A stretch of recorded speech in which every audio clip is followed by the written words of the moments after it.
समेटने के लिए आप लोग हैं। बस ये दुआ है।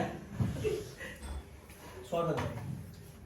लिखा है कि और फिर मैंने नस भी काटी थी लेकिन मैं मरा ही नहीं। और फिर मैंने नस भी काटी थी लेकिन मैं मरा ही नहीं। मेरे लायक दौजक में कोई सजा ही नहीं। और गरीबी इससे अव्वल क्या होगी, मेरे घर में छुप के रोने की जगह ही नहीं। क्या बात है, बहुत अच्छे। एक कहानी सुनेंगे आप सब? छोटी सी कहानी। आप सुनाओगे? बिल्कुल सुनेंगे। आप सुनाओ तो हम सुन लें। अहिल्या का नाम पता है सबको? रामायण में उनके पति थे ऋषि गौतम। अहिल्या के साथ छल हुआ था। किसी ने छल से अहिल्या के साथ संबंध बनाया। ऋषि गौतम को यह बात पता चली और क्रोधित होकर उन्होंने अहिल्या को ही श्राप दिया।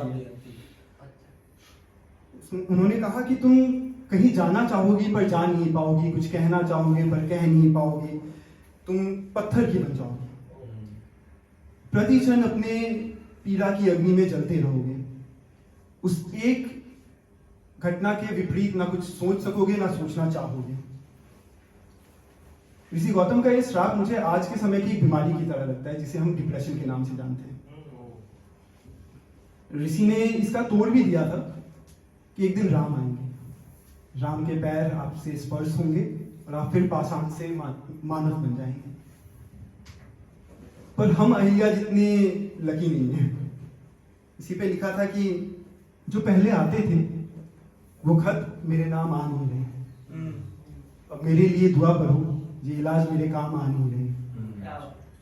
अहिल्या का श्राप बन गया हूं मैं और राम आ नहीं रहे।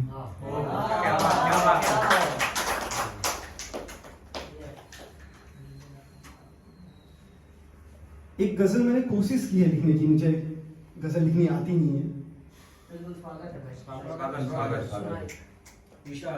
काली घनी अंधियारी रात, बड़ी लंबी लगती है अस्पताल में रात।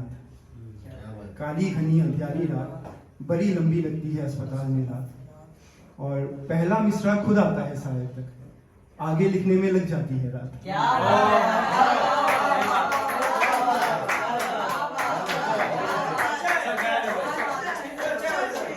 पहला मिसरा खुद आता है शायद तक, शायरों के दिल की बात है।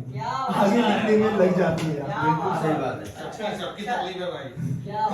और अभी कुछ लोग खामोशी की बात कर रहे थे, कह रहे थे कि कैसे कुदरत आपसे बातें करती है। यहाँ कुछ लोगों ने इसी टॉपिक पे बात की है। पहला मिसरा खुद आता है शायर तक, आगे लिखने में लग जाती है रात। और इतना क्यों चाहते हो इसे, इतनी खास क्यों है रात? इतना क्यों चाहते हो इसे, इतनी खास क्यों है रात? कभी बातें करो इससे, वापस बातें करती है रात। और अलादीन के पास पूरी 3 ख्वाहिशें थी उस रात। कितनी? 3। अलादीन के पास पूरी 3 ख्वाहिशें थी उस रात। उसने क्यों नहीं मांगी तुम्हारी बातें और रात? उसने क्यों नहीं मांगी? और तुम्हारे जाने से कुछ भी तो नहीं बदला। दिन में दिन हो जाता है, रात में हो जाती है रात। क्या बात है, अच्छा है। बहुत बढ़िया, अच्छी कोशिश। बहुत अच्छे। ये कुछ लिखा है मैंने, ये मुझे पता नहीं कि ये किस फॉर्मेट में आता है, नज्म है या गजल है, मुझे इसकी खबर है नहीं इस वक्त। लिखा था कि वो उस घड़े में भी मिठाइयां छुपा के रखती है जिसमें लगता है कि पानी है। वो उस घड़े में भी मिठाइयां छुपा के रखती है जिसमें लगता है कि पानी है। उस घर में बच्चे कभी भूखे नहीं सोते जिन घरों में दादी है, नानी है।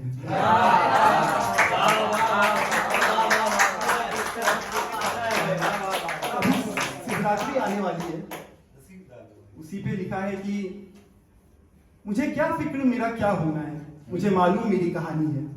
मुझे क्या फिक्र मेरा क्या होना है, मुझे मालूम मेरी कहानी है। मेरे सर पे भोलेनाथ, मेरे पलकों पे भवानी है। और मुझे मालूम है कि मैं अच्छा शायर हूँ। ये लड़की यूं ही नहीं मेरी दीवानी है। और इन दोनों के झगड़े, इन दोनों की नादानी है।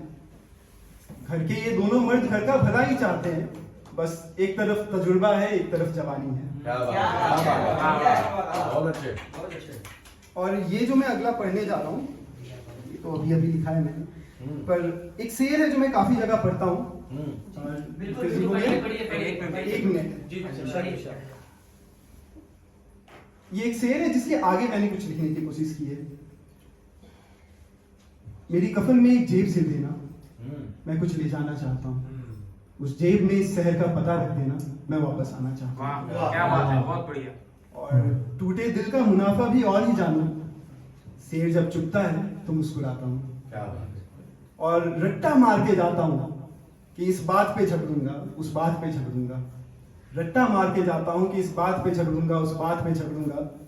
फिर उसे देख लेता हूँ और सब भूल जाता हूँ।